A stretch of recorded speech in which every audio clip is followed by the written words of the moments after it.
I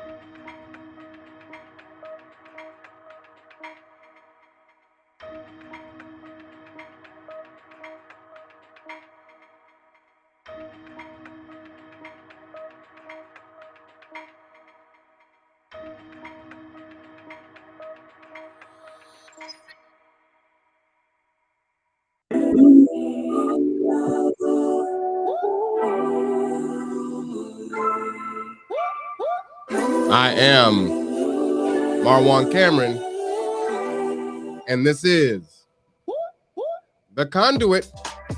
All right, y'all. It is a beautiful day in Kitsap County. We've got a show for you. As you can see, I've got a special guest today. Our guest today is Kevin Mitchell.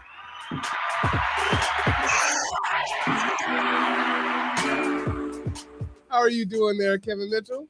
Oh man, I'm doing good. I'm doing good. What about yourself? I'm blessed and highly favored.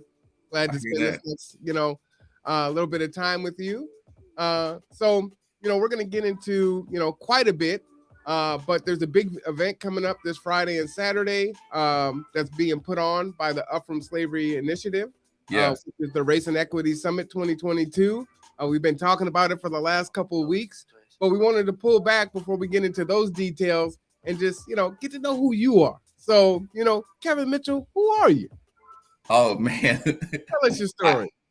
I was thinking about that, man. I was like, how did I get to where I'm at today? And I always go back and like kind of ask myself, like, what choices in life did I make to get to where I'm at right now?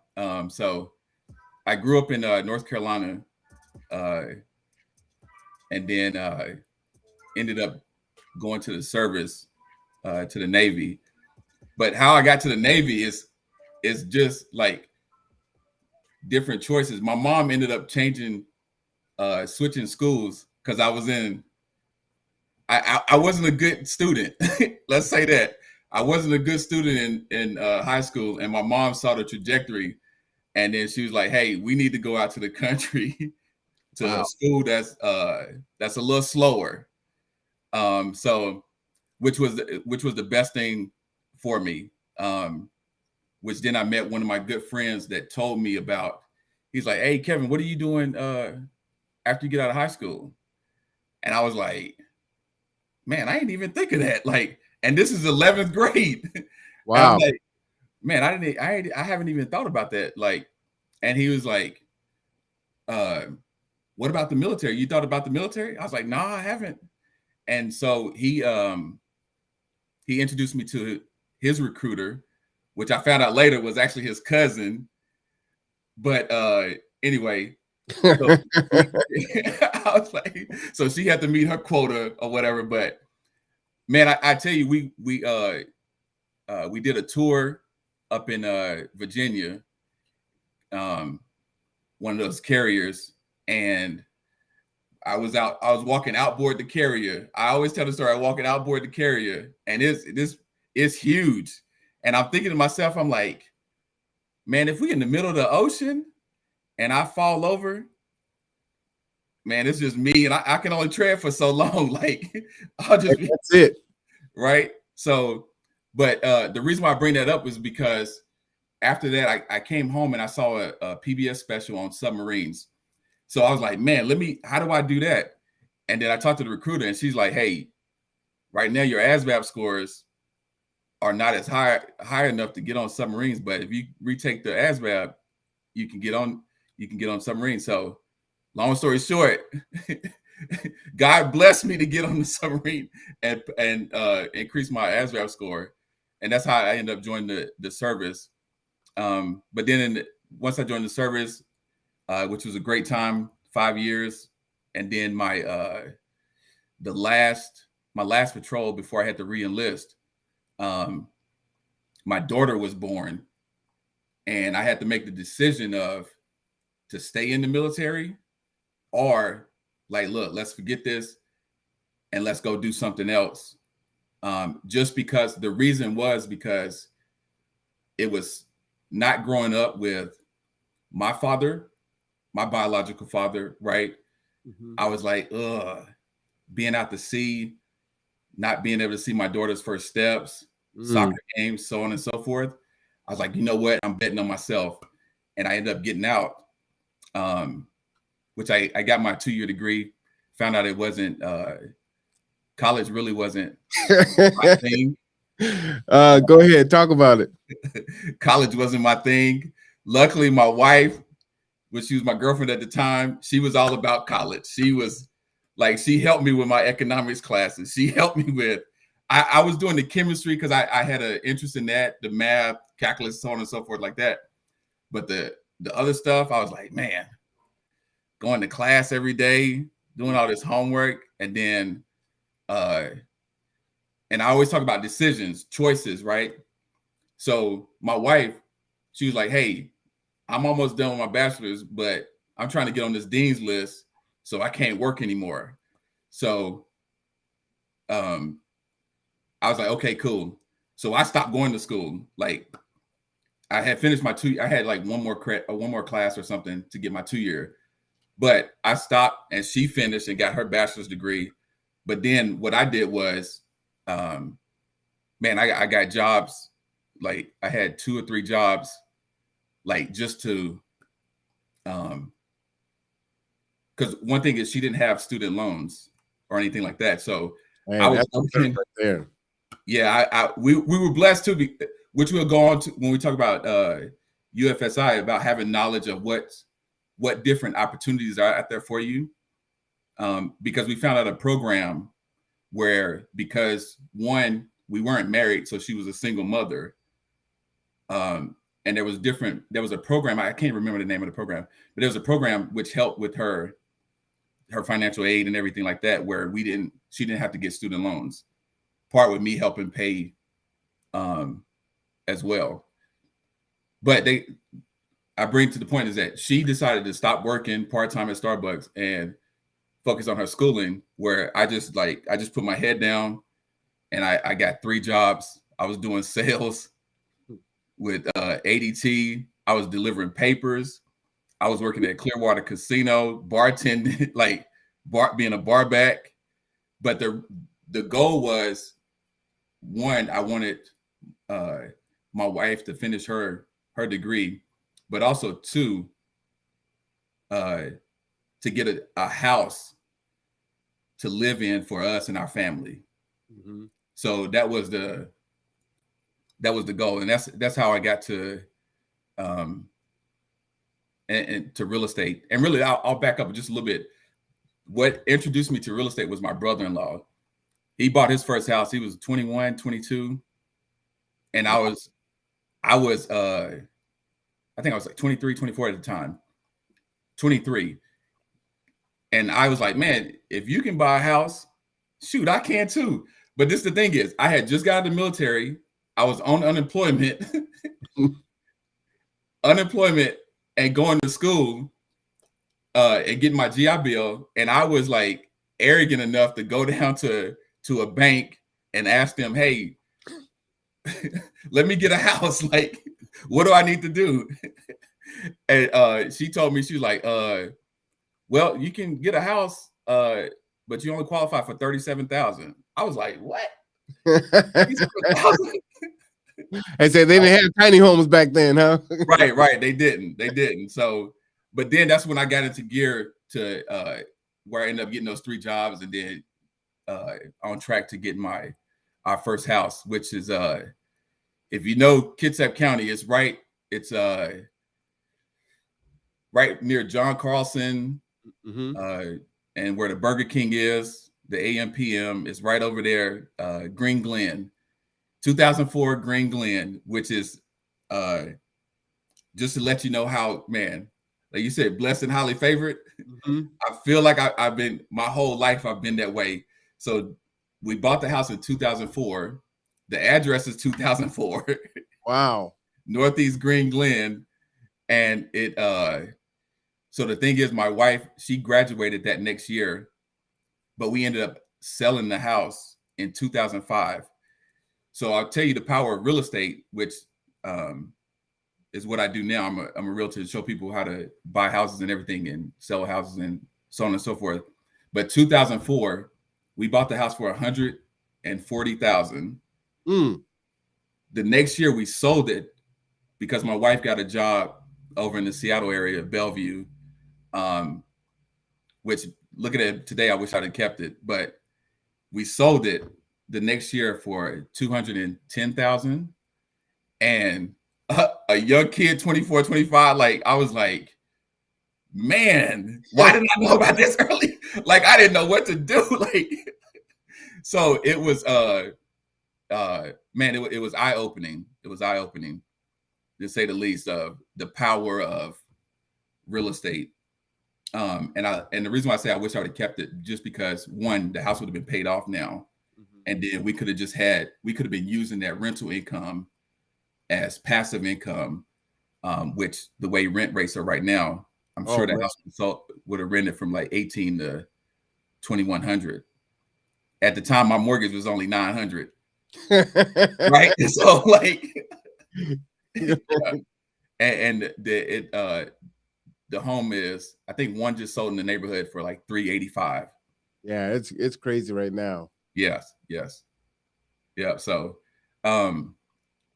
but then just to get to the point where I'm at now, so real estate wise, my wife and I, we sold that one. We bought a condo in 2006, which we still, like I said, I wish I would have kept. So we ended up keeping that one. 2 years later, we moved back to Kitsap County because she got laid off with the whole mortgage, because she was a mortgage underwriter. Gotcha. What, 08? 08, yep. Yeah. So she got laid off. So we ended up moving back over here to Kitsap County, where her parents, and stayed with her parents for about a year, I think.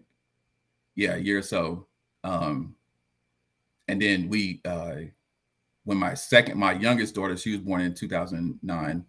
So we ended up moving and getting a townhome that we still have to the day. And then, it's crazy just how, like, I look back, I'm like, just how blessed I am. And just, I had no idea like what I was doing. But what I told my wife was, I was like, hey, we have to be in control of our retirement. We can't wait for Social Security. We have to like create our own pathway. And my wife, let me jump in there. Let me ask you, what gave you the mindset to say, hey, look, I can't live in the today, right? We got to have, we got to, be able to pay our mortgage. We, got to take care of our bills and go on vacation, do what we got to do. What made you switch your mindset to, hey man, Social Security might not be here when we retire. We got to make sure that we're good. We're not cutting our medications in half and eating cat food. Well, I mean, how does that mindset kick in for you? It was me. Just honestly, it was me growing up as a kid, not wanting to be. Man, I tell you, my mom and my steppops, we lived in an apartment, the projects, and I have 4 brothers and a sister. So imagine 8 people being in an apartment that's not even 1,000 square feet. Yeah. Like, so one, my mom having the number of kids that brothers and sisters I got, it was hard for her to work, right? Because she got to like watch over us. And my steppops, he did all he could. And I was like, there got to be a better way. My whole life, I just been, there's got to be a better way. And then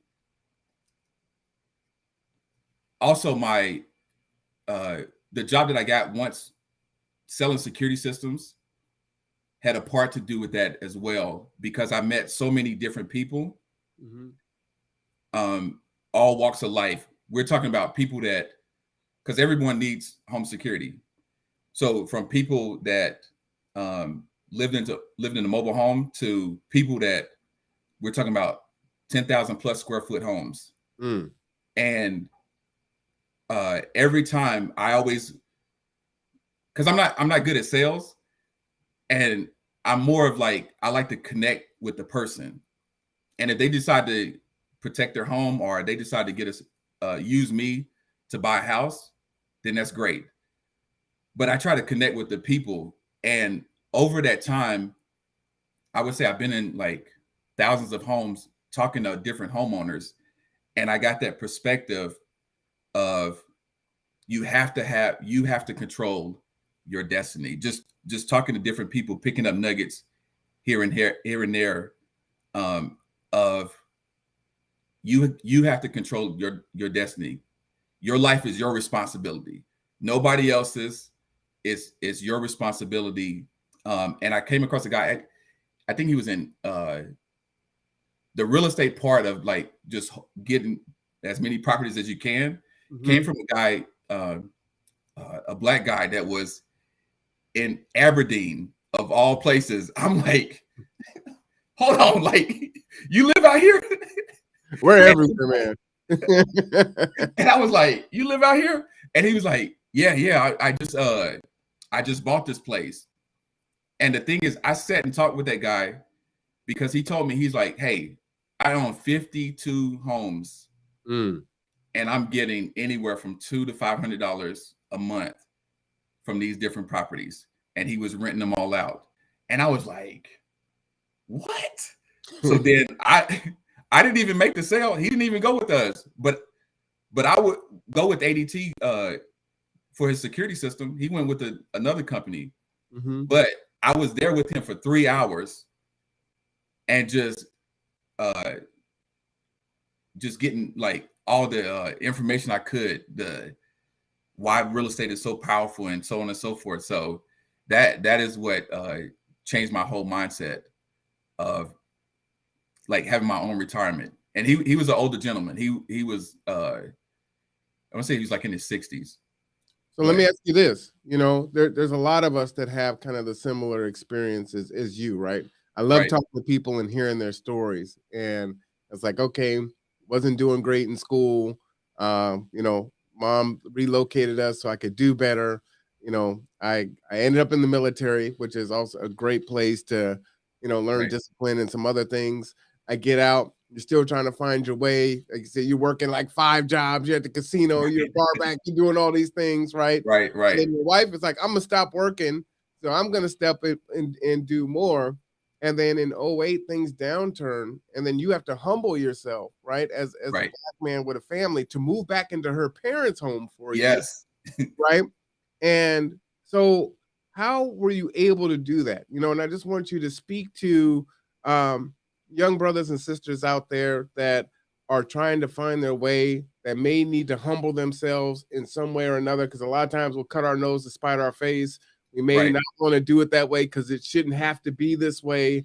But you doing that was able to boomerang yourself back out and go even higher than where you were originally. So can you just kind of speak to that, how you were able to, the mindset of a black man taking care of his family and being responsible, or at a household, right? Even if it's a woman taking care of her family. What's that mindset of doing what you got to do and really keeping your eyes on the long term and not kind of falling into the mire of the woe's me, this is my scenario now, it's so bad and I just need to fix this now, and not still be looking toward the long term? Yeah, it's and I would be lying to you if I told you it was easy, because it was not. But it was a motivation for me to like, hey, I got to get out of here. Like, and I'll tell you how it wasn't easy. Then I answer the question. I remember I was in my mother-in-law's house, and I had her house is like a museum. Let's start there. And I fell asleep on the couch. Like I'm over like drooling.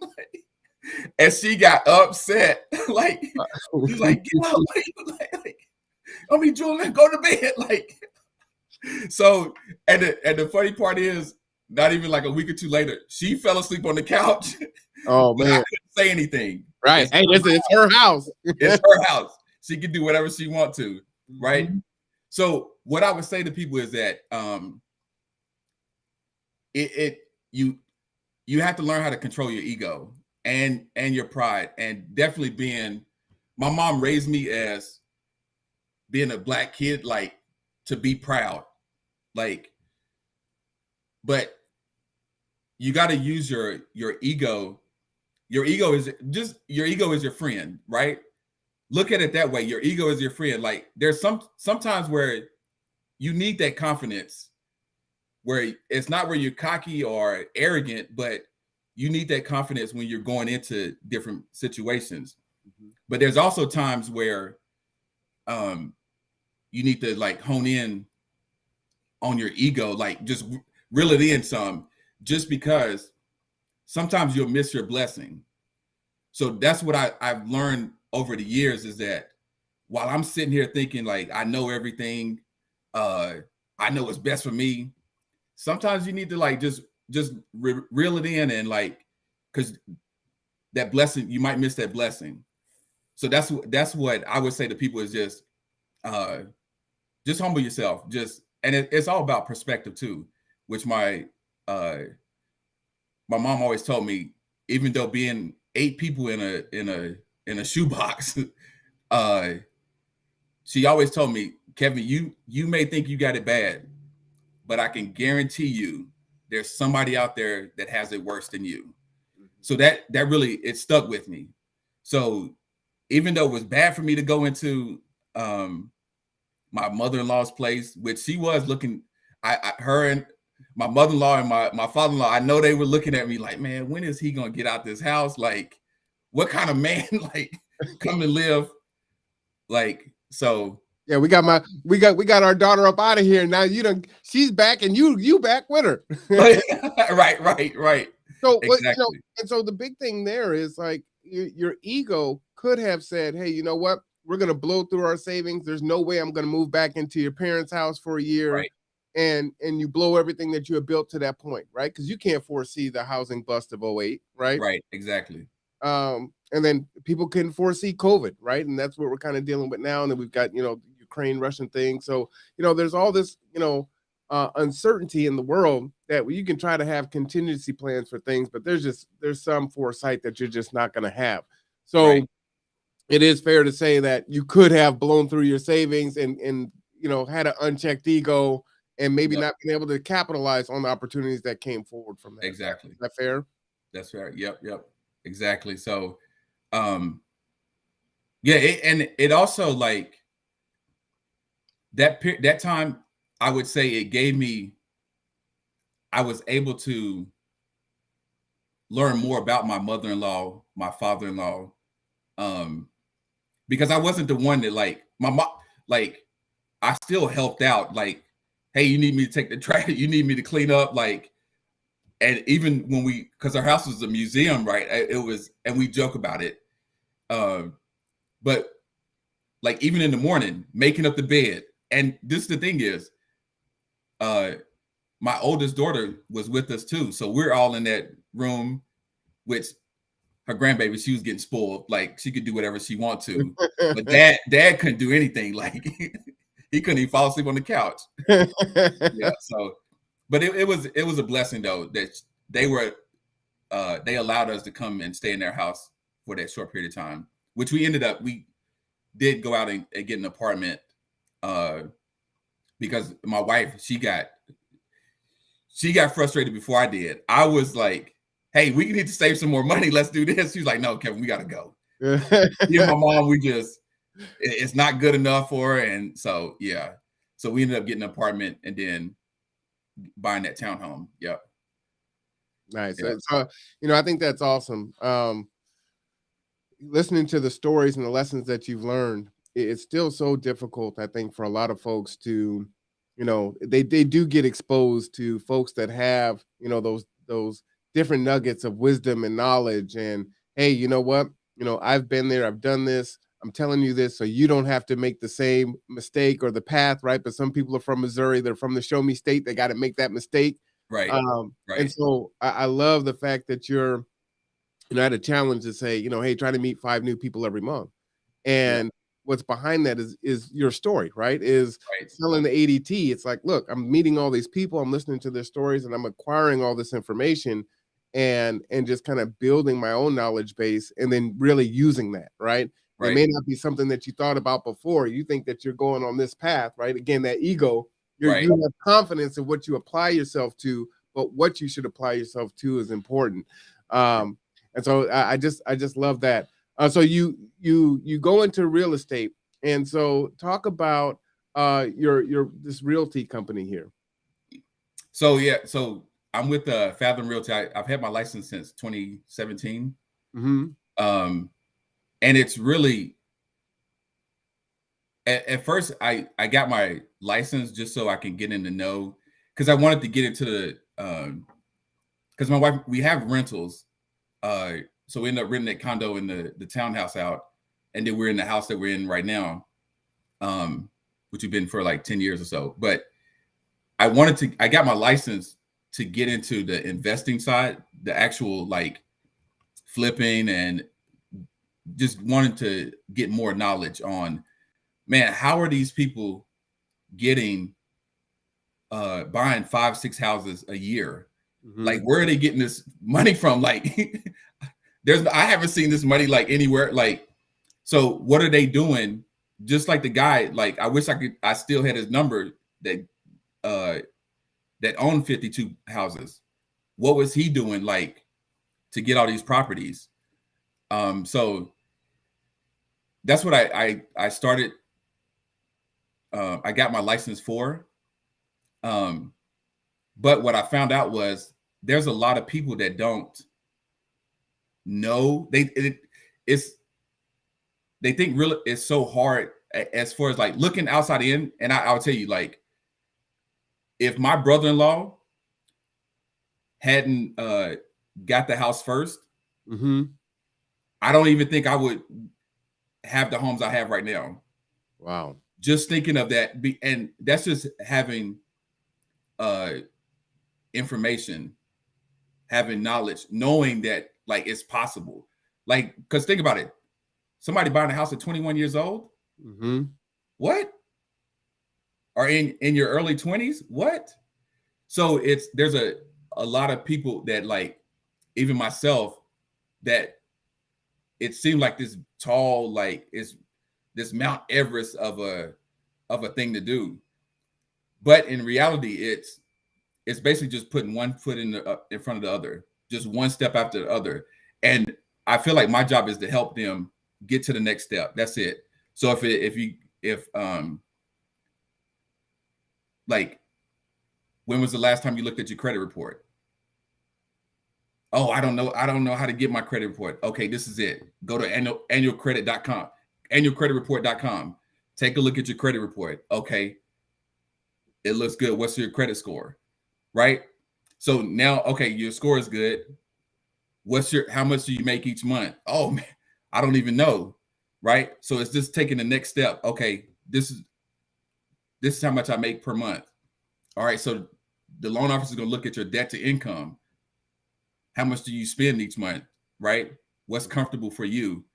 And I think the biggest thing is, which my wife and I, we do now, ever since we started our businesses, is we have a software that we use that we basically run our household like a business. So we know what money is leaving the house, what's coming in. So I think once you learn that you know you spent a couple $100 eating out, you're like, man, how can I like stop, like, get this extra $100? So it goes quick, right? If you don't know you spending it, and you just, then you don't know. But once you start tracking it, you realize like where your money is going. And then out.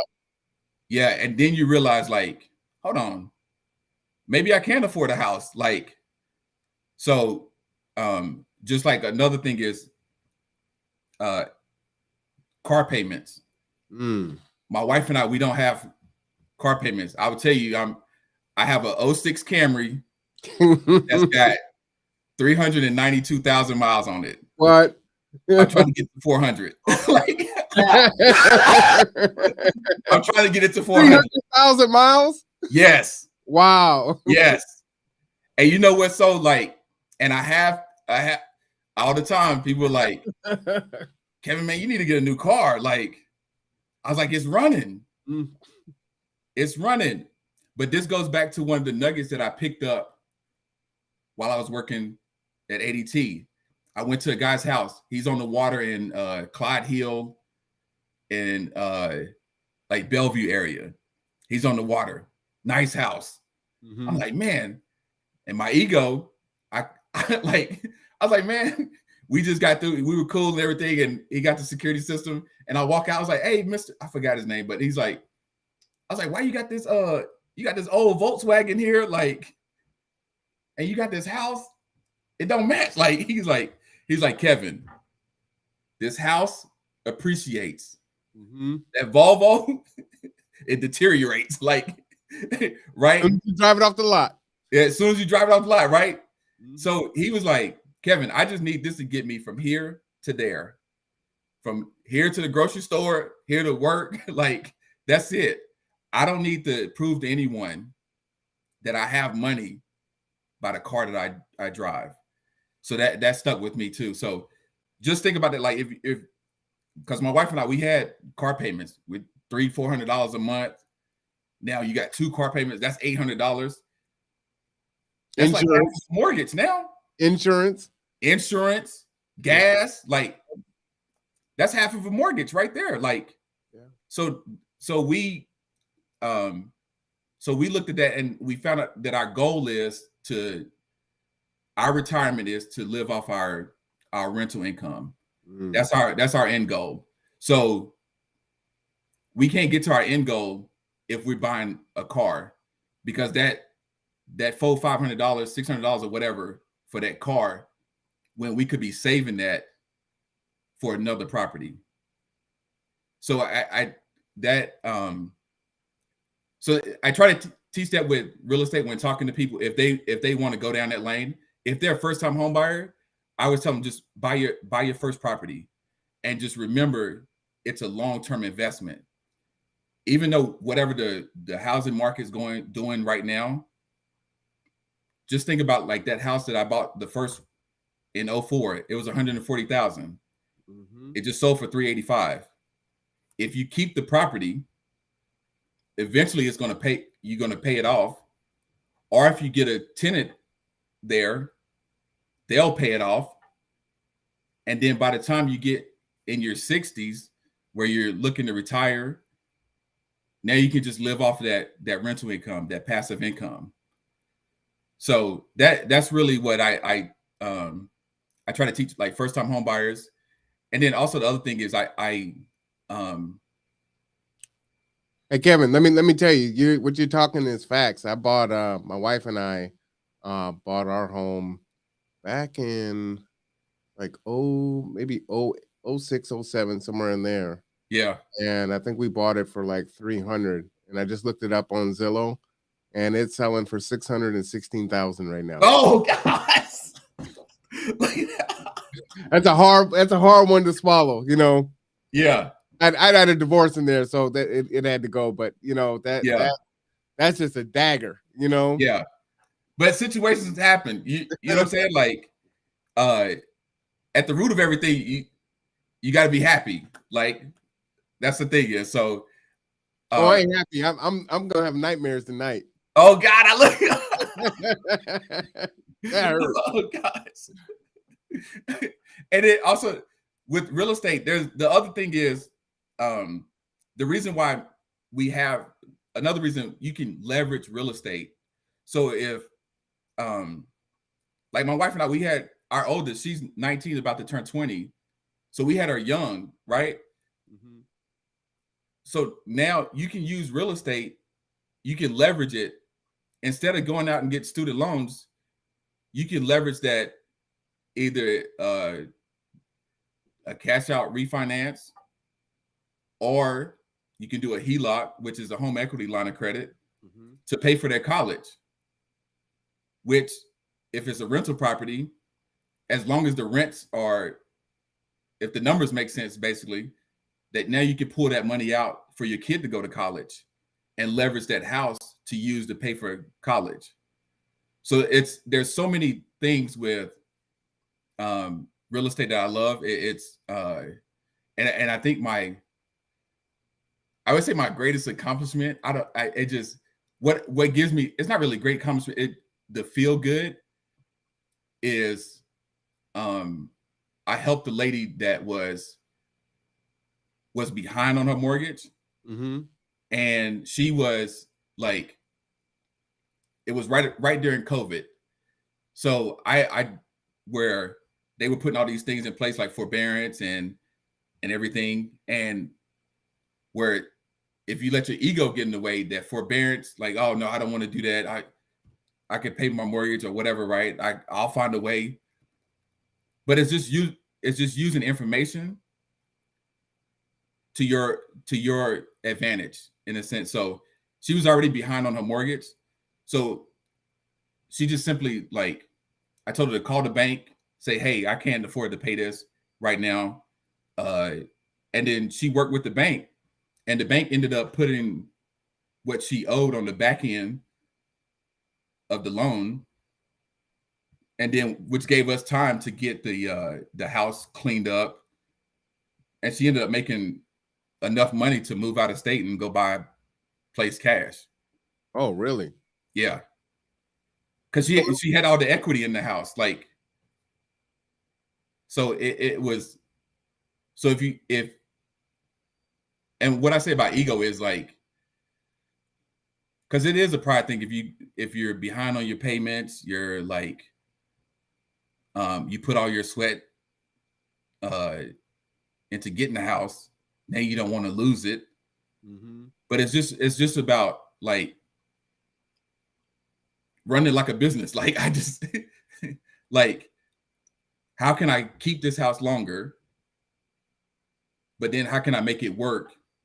And lucky for her, she had equity in the house, and the house was still, it was still in good shape, which we just cleaned it up, and she was able to sell it. And then, yeah, she So moved let out me of ask you, state. Kevin, do you you're a realtor, so you sell homes, right? Right. Do you help, folks that are aspiring home buyers to put themselves in that position? Like, hey, all right, let's find out what your credit is. All right, so there's this stuff on your credit. Let's start cleaning this up.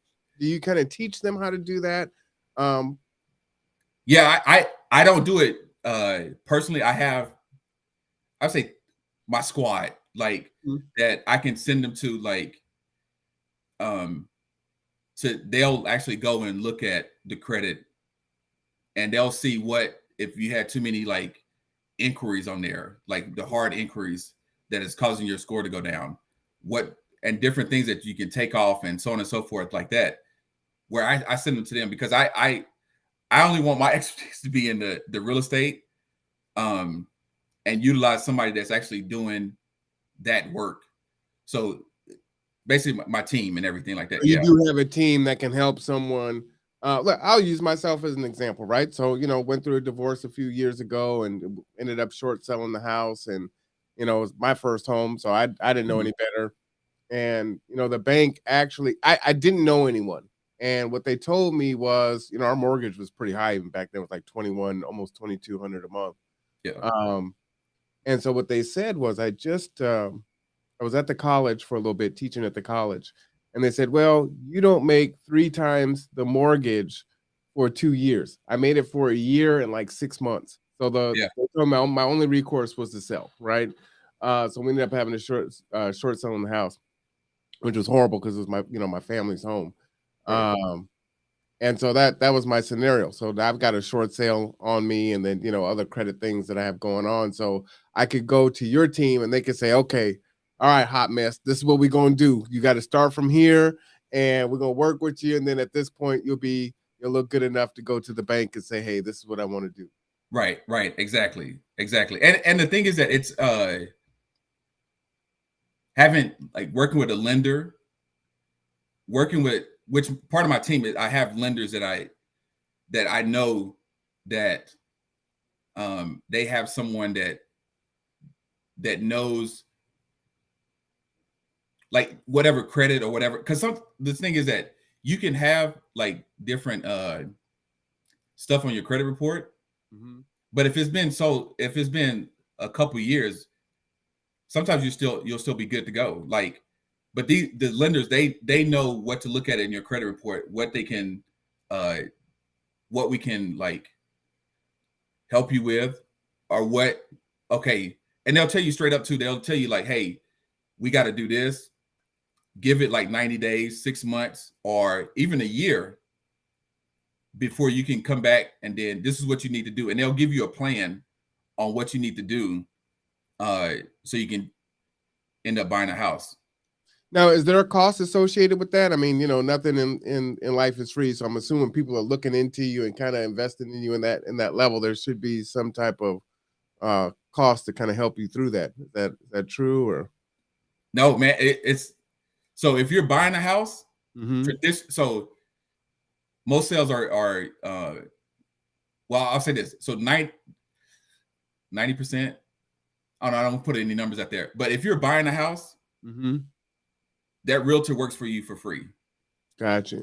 The reason why I'm hesitant about it because sometimes an investor will, if you're working with an investor, they'll pay the buyer's commission. Gotcha. If you're finding off market stuff for it, they'll pay the buyer's commission. But traditionally, on traditional sales, if you're going to buy a house, the realtor works for you. And they work for free. No, I get what you're saying. I'm just saying, let's say, like in the scenario, the person comes and they're like, look, man, it's going to take you about 3 years. If you do all these things, you'll be in position to buy in 3 years. Is there the credit stuff? Yeah. No, that's free. That's free. It's no charge, because this is the thing is like, so the lenders, they're the ones that have the different credit programs, and they can go through your report to tell you what give you that game plan to help you get to that point of where you're buying a home. And it benefits them, because if they stay in contact with you and they're consistently helping you, when it comes to buy a house or to get a loan, you're gonna buy them. Right. You're gonna work with them, right? Hey, you build that loyalty, yeah. Right, exactly. So it's so on that it's free. Now if you're selling a home, then that's where the seller pays the commission for the buyer's agent, and then also the listing agent. So it comes out of their equity when you're selling a home. But if you're going to buy a house, the realtor, they're doing their services at no charge, thinking in the long run, if I continue helping you, that eventually I'll get paid, because once I find you a house, because the seller is going to pay the commission. So as we kind of transition to Up From Slavery Initiative, one of the legs that is part of your mission is financial literacy. Yes. And so listening to you speak today, I'm super excited. It's like, you know what? I should be contacting Fathom Realty and getting with, Kevin Mitchell and saying, hey, look, I'm not going to buy today, but I need to have the foresight of future to put myself into the ability to buy as soon as possible, right? And I don't know what I don't know until I go and sit down and you guys walk through it with me and say, fix this, do that. And at this time, you should be ready to buy and put yourself in a more secure space for you and your family, or securing investments, doing whatever the case may be. So, I'm kind of taking that from this conversation. I'm hoping that others listening are thinking about that too. It's that long-term visioning and not that short-term today. I get it. We may be in survival mode, but we have to look up and say, hey, what does it look like when I'm 40, 50, 60? Am I going to be able to be self-sufficient? Or, is the state going to have to try to take care of me in these finite resources? We see what happened during the pandemic. It's hard, right? Right. And you don't want to be at the will of other people in that regard. So am I giving myself good advice by contacting you? Yes. Get off this podcast and set an appointment. Right. Yes. So it's and the thing is that with the Fathom Realty, so realtors, just so everyone, like realtors, they have to have their license hung with someone, our company, a firm. But every realtor, majority of realtors are are independent contractors or their own business owners. So yeah, if I can help any way, yeah, definitely contact me. And then I got to sell now, so it's on. right. I understand what's happening. Yeah. I'm your customer. You know what I mean? Yeah, right. And yeah, so the financial literacy part of the Up From Slavery is let's get into it. It's huge for me just because like one you have to like know like your finances, and not everybody's always scared to talk about money, but money is just a tool to get you to where you need to go, right? And whatever it is. And luckily my wife is an accountant, so so going back to the ego part, just when and I always go to this because I always like to humble myself. Like, it took me a long time. My wife and I, we had separate checking accounts. Like, she had her account and then I had my account, and we were like 50-50. Like, I paid these bills, she paid these bills, and it was like I felt like I was paying a little more, but but once we I was like thinking to myself, I was like, man, she's the one that has a degree in this. She has a accounting degree with specialization in finance. Like, why not trust her in this? Like, so it took me a long time, but I tell you that once we started running our household like a business, and we looked at it as revenue and expenses, like, everything changed. Like, where she had, it's almost, I joke about it, but if I go get a coffee at Starbucks, it's almost like she get a text message. Give it at Starbucks on. So you got the premium. Why'd you get the venti? right, exactly. Yep. So I think that the financial literacy is key, and I thank Daryl, because I was like, he reached out to me, and I was just thinking like, man, I've got like all this knowledge, and I feel like I need to help my community. What can I do? And sure enough, months later, he ended up calling me, hey, Kevin, we want you on board, and with Up From Slavery, to help with the financial literacy piece. And we had our meeting this past Saturday. He joked about it. He was like, Kevin, you on board, not because you cool, because you free. And which made sense to me, where I don't have a job. I don't have a W-2. I run my own business. And the thing is that everyone, you should, one, own a home, and then two, have a business. And the reason being is because there's tax advantages, which my wife can get more than that. I'm not a tax professional, but there's advantages to that, right? So even with going through the pandemic, everything, which I'm not gonna lie, we were nervous in 2020. My wife was like, well, my clients said, what if they shut down? What if they do this? Kevin, you don't sell any houses? What's gonna go on? But we knew we had some money in the bank, and I just told her, like, look, we got to take it step by step. And the thing is that I told her, I was like, hey, as long as we have each other, man, we could live in a car. Like, I know that we can build back together. Like, as long as we have each other, and our daughters are healthy, we're good.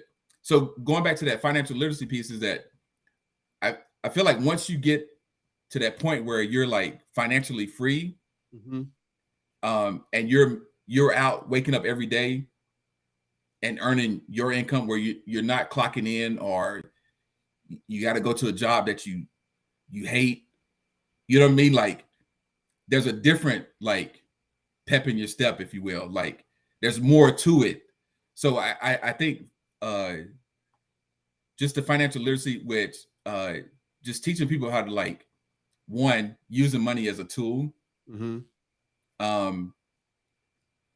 knowing what you're spending each month. Like it's huge. Like it sounds like the power of discernment of needs and wants, right? Right, exactly. And being able to, sacrifice your wants for your long-term needs and your goals.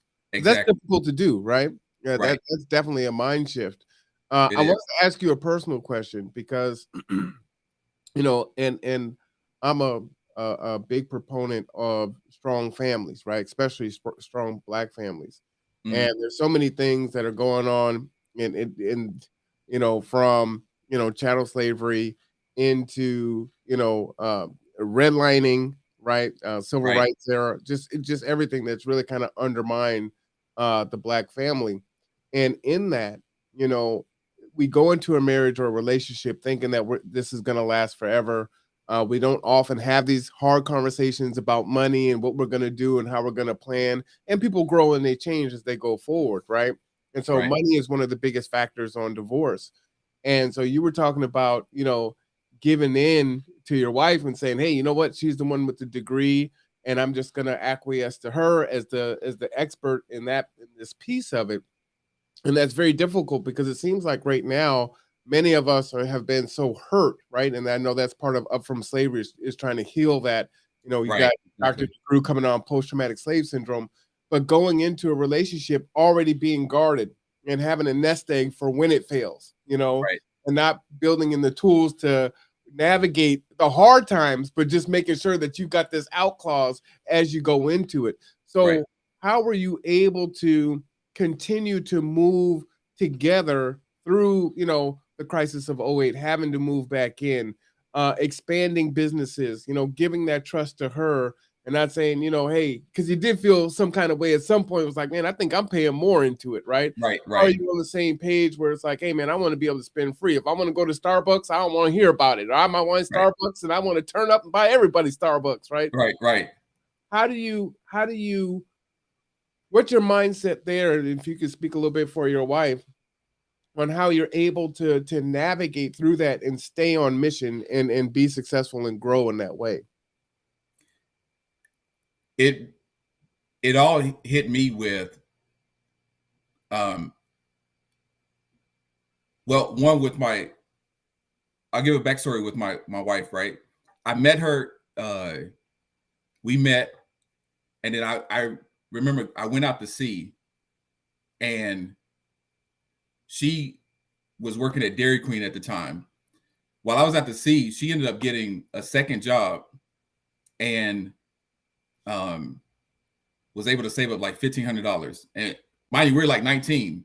Right. Like she was able to save up $1,500, and we ended up. She's like, "Hey, I got a surprise for you."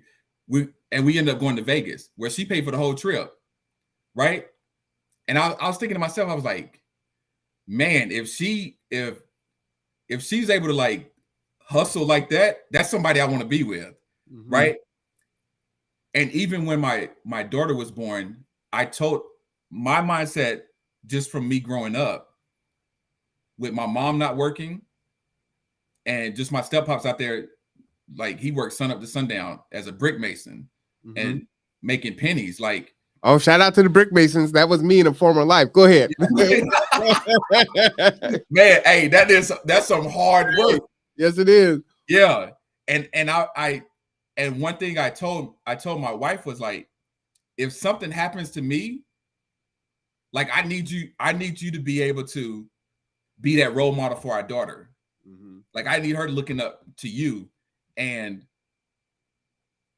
you able to take care of her and not looking for handouts or anything like that. So the biggest thing for me is one, I trust her. Like I think that's the thing is having trust in her, and also just getting out of my way, knowing that one, I love and care about her, and we have discussions all the time. Like where she'll bring stuff to me. Oh, I was thinking about doing this for the girls and all this and that. And I'm always like, if you think it's good for the family, then let's do it. So I think that empowerment in her, like giving her like so she doesn't feel like she's strapped, like, oh man, I gotta go ask to do this, I gotta go ask it. Like, if you think it's gonna benefit the family, do it. Now I don't need much. I'm like a frugal guy. Like I'm like I said, I got an '06 Camry. Like I don't need a new ride. So, but my wife on the other hand, she's like, I need a new car. I was like, and I go and I was like, what's wrong with the car that you have, right? And then we just break it down, and then she's like, well, yeah, you're right. Like, because we got to think about like right now we got a girl in college, so I think it's really more or less just empowering your partner, empowering your sponsor, and trusting that they're going to do the right thing for the business, which is the family. Right. The family is the business. The family is the business. I love it. Yeah. So you gotta have trust in, just like any other business. The CEO, trust the CFO, trust the marketing officers, like the operations person. So that's what I had to do. I just had to trust her, and she trusts me. And you know what I appreciate about your story, and this is why I love talking with people. A lot of times when you have a conversation about relationships, it's really superficial, right? You know, you hear things like, happy wife, happy life, just say yes and all these things. And that's not really reality. Right. And what you expressed was she showed who she was and her potential and what she felt about you in the beginning. There's a saying that says, it's you might have the love of a woman, but you know when you really have it if she's willing to spend money on you, right? Because a lot of times it's, your money is hers and her money is hers. It's hers, right? Her money is yours, and she's willing to do those things for you. Then you got one. Right. Yeah, that's a big guy. I appreciate you sharing that because men need to understand and hear that too. And it's that kind of equally yoked thing. You're in the military, she's in Dairy Queen. Doesn't matter what the separation is there.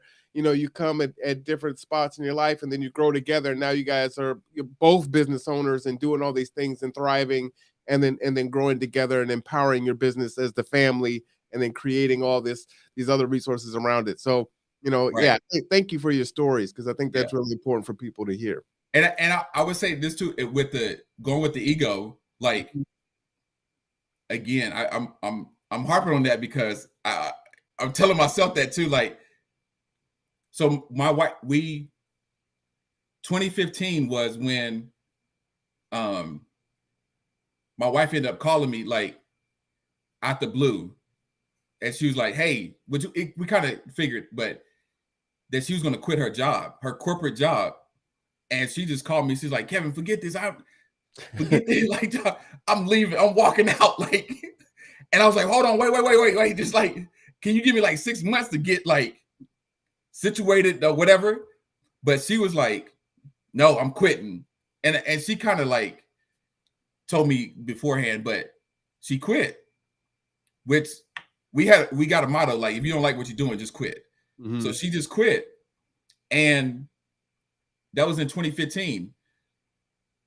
And like a couple months later, I was part of a networking group where they needed a bookkeeper. And I told my wife, I was like, "Hey, if you're thinking about growing your business in the bookkeeping, accounting, taxes, and everything, this might be the great opportunity. This is our blessing right here." So she ended up doing that.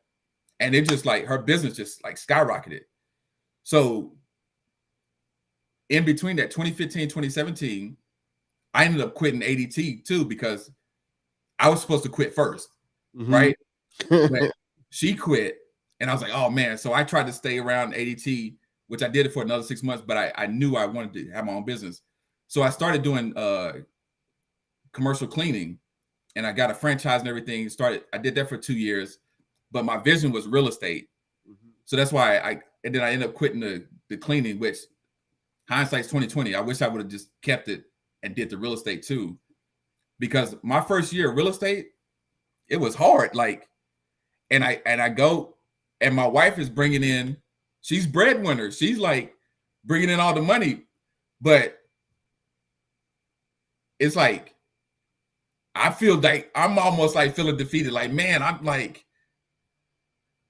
and the ego is getting to me. Like, you know what I mean? Like, it's like, I can't even provide for my wife. Like, she's bringing out all the money and she's feeling the type of way too. And it was just, man, it was, I would tell you, it was a struggle that the first couple years with real estate and everything. But then we got a grip of it. And then like 2020 where the pandemic, like, which was like,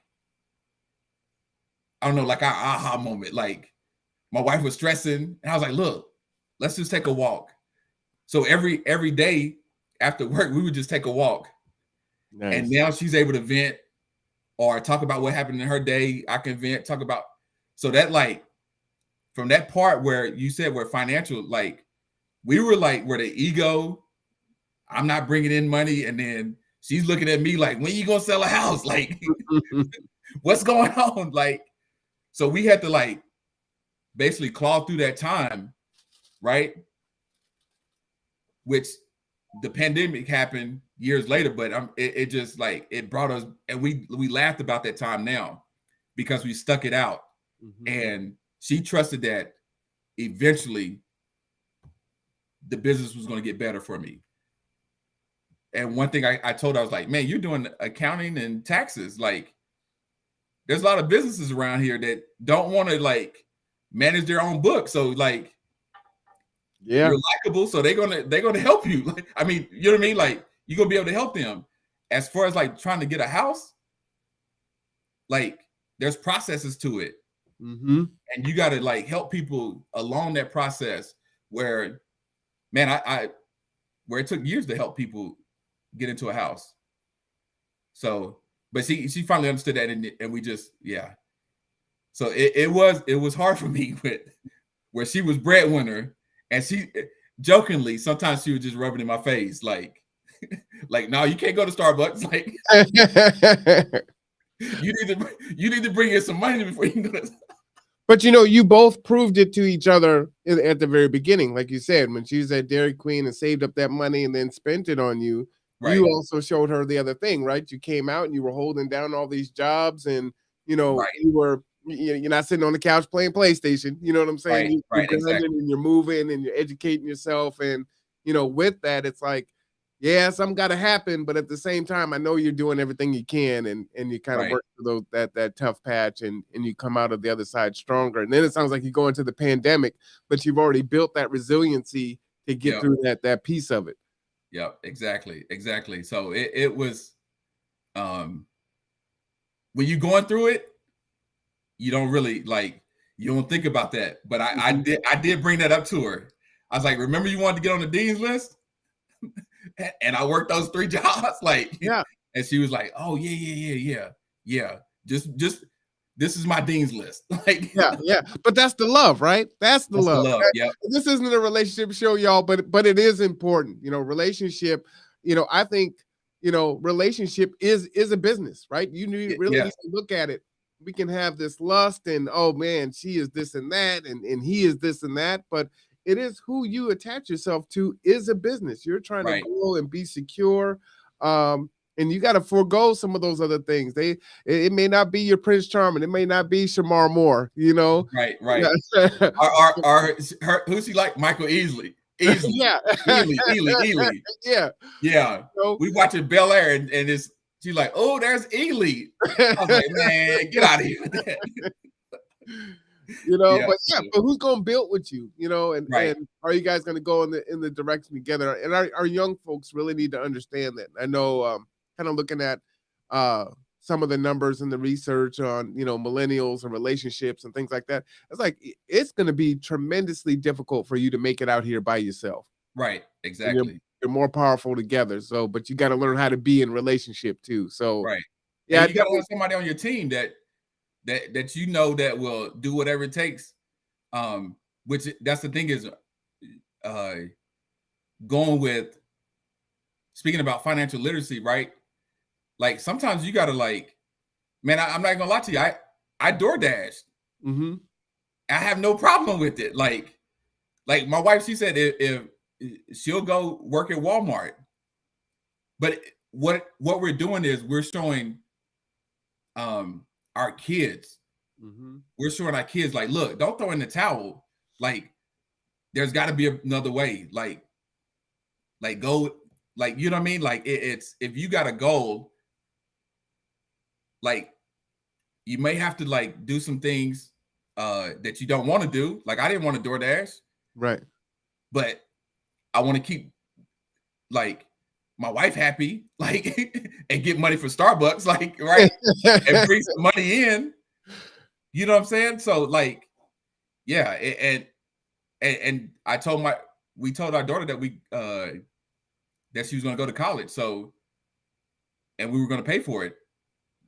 So we gotta like, yeah, do whatever it takes. So I really think that's just part of the financial literacy and the up from slavery, like just knowing like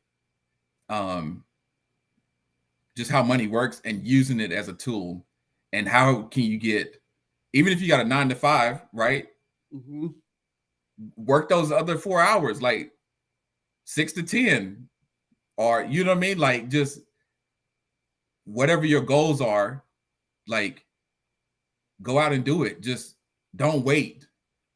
And that's another thing is with the up from slavery is the mindset, like to go out and just don't wait, just go out and get it.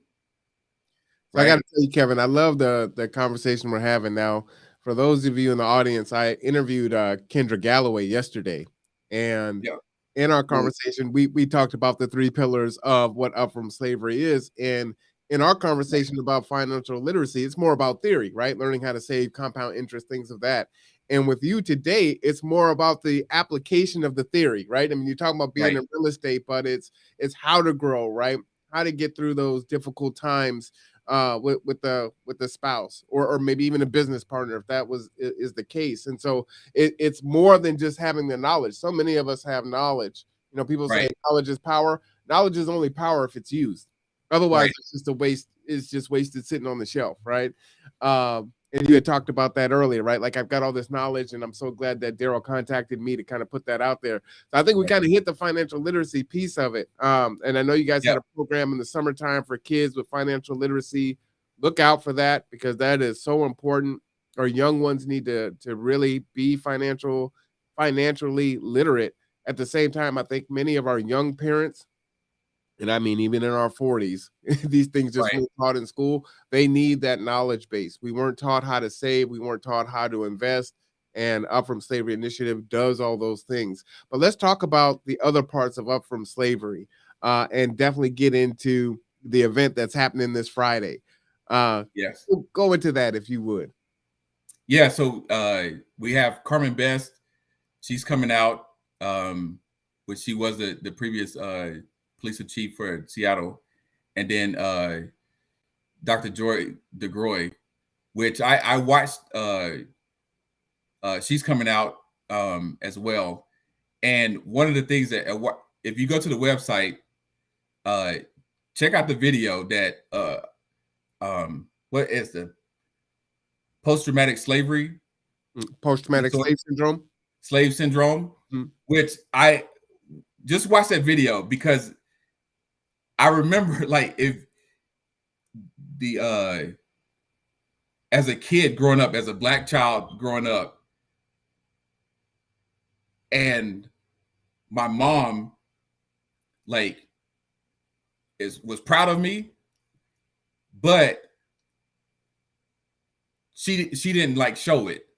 And if you watch the video, you'll know what I mean, where she gives Dr. Joy gives her the scenario where you have a Black mother and her child, and then she comments, the black mother comments on the white mother's child. Your son is doing so great. Oh, this and that. He's doing a great job. And then the white mother is like, but your son is doing better academically than I am, than my son is, right? Mm-hmm. And it goes back to where, and she breaks it down of how back in slavery time where the mothers did that and were like, no, my son is not doing that great. He's doing okay. He's right.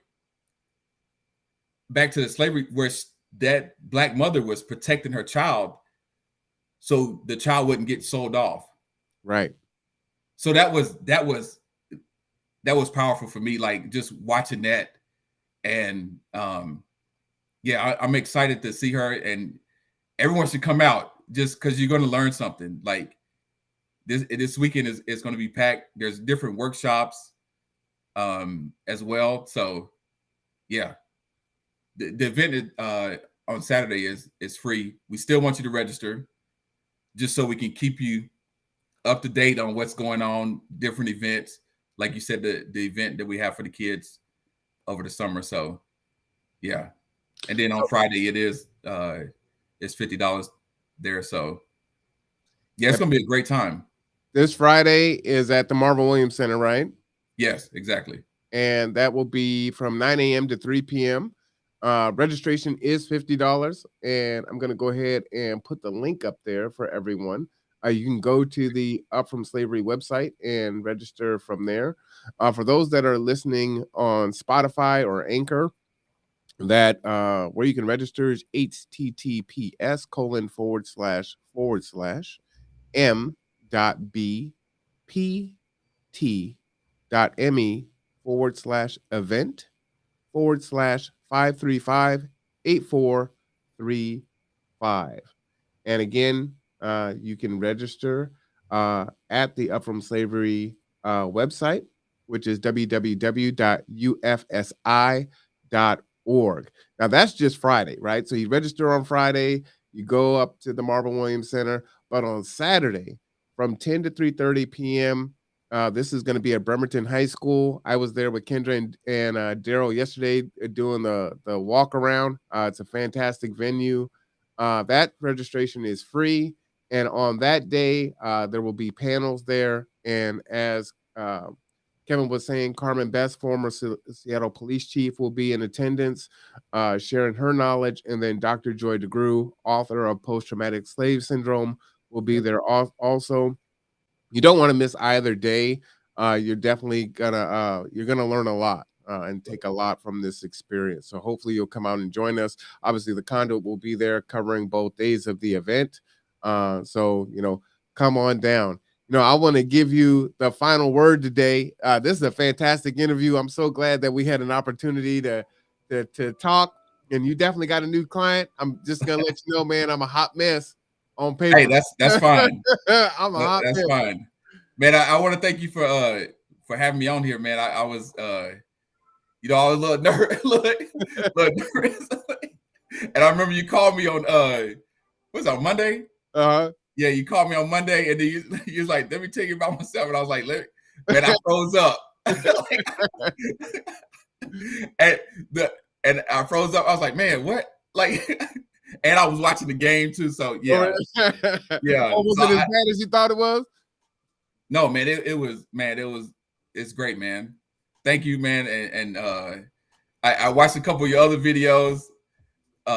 Man, you're doing a great thing, man. So we'll have to link up, and then I don't know, see if we can do something else. Well, hey, I'm hoping you would come on, maybe every now and then and just kind of educate folks, let them know what's happening new. If there's some regulations that change. Kind of remind us what we need to be doing to get ourselves in position, tell us what's happening with Up From Slavery, and just continue to kind of put that information out there, Also, shout out to Pastor Ellington there. He says, great interview and great information. Well done. Yeah, I'm going to give you an applause for that for sure. Yes. The other thing is, I would love for Black men to get together and have conversations, that other people can be privy to, especially our young men and Yeah. our young women too, right? Because we have these perspectives, and part I think of post-traumatic slavery is we've kind of, our voices have kind of been sequestered, right?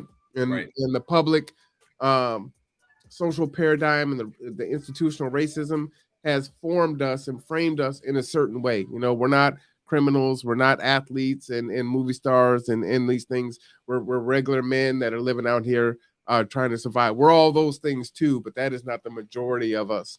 Right. And everyone needs to see more of us, right? Doing these different things and you know, just making it and giving back, you know, giving the game away to everyone else so that they can provide for themselves and their families for sure. Exactly. And it's and it starts with the, just like you said, the knowledge, just knowing, and then a pathway to how to use that knowledge. So and that's what Up for Slavery is like, the whole initiative and everything. Which I gotta talk to Daryl about, maybe doing like some home buyer education classes, or just some credit stuff, or like just giving back to the community and everything. So, well, here's the thing, you know, I was actually in the plans early last year of doing that with oh, I can't recall her name right now. I feel so bad. I apologize because she watches a lot of our podcasts, but she's also a realtor, very well known here, and we were trying to work on workshops. Yeah. And she had come on the podcast early last year, and she said something super crazy to me, where it was like they will like pay you to buy a house. It was something that like blew my mind. Like I had never even heard of nothing like that. And it was yeah, like, there's money out there. you know, so it's like, okay, There's you money gotta out come there. on and tell us what this stuff is, because I ain't never heard of that. Like I got a master's degree, I'm educated, I've bought a house before, didn't know any of those things. Ignorant Right. to so many things. And there are these pathways, and you know, it's like, oh man, I could be doing this, I could be doing that. Like, yeah, you can. Yeah. So yeah, absolutely. We will talk offline, but yeah, you definitely got a customer. Go ahead with the last word there, Kevin. Oh, I guess my last word is just remember, positive things happen to positive people. Like just live life as much as you can in positivity, and then the blessings will flow in. Like, and I'm a testimony to that. Like, so just being blessed and highly favored. I like it. All right, go ahead and use my phrase. Blessed and highly favored. I love it. Yes. There's another part. Go ahead. There. Blessed, black, and highly favored. Oh, okay. I need to add that to my repertoire. Yes. Blessed, black, and highly favored. Yes. All right. Well, hey, that's the final word. That is Kevin Mitchell, Fathom Realty, Up From Slavery Initiative. Again, this Friday and Saturday is the Race and Equity Summit 2022. Go and register. I'm Marwan Cameron. This is the Conduit. We will see you next time, which is in about 40 minutes.